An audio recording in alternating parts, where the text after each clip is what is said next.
Déjà, une petite remarque, j'ai l'impression depuis ce matin que je siège sur ces bancs d'être un petit peu à la foire fouille du crédit d'impôt, ce qui nous révèle aussi, et à chaque fois, de manière à combler des problèmes qui sont de l'ordre du manque d'action du précédent gouvernement et du manque d'investissement dans les services publics de manière globale.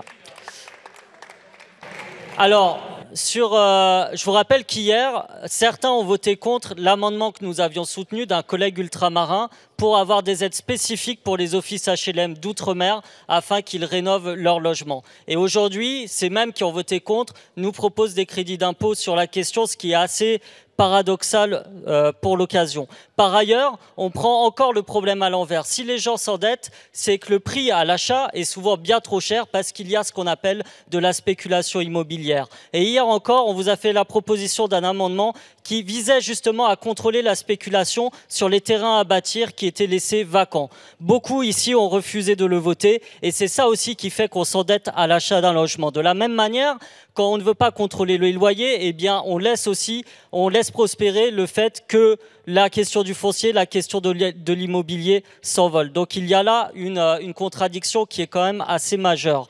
Par ailleurs, les 1,4 milliard d'euros dont il est question pourraient servir à deux choses.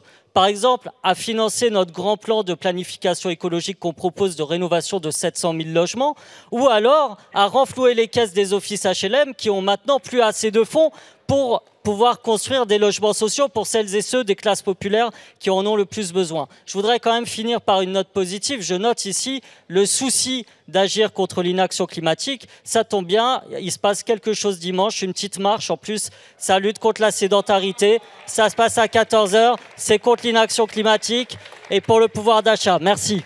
Merci, Monsieur Piquemal.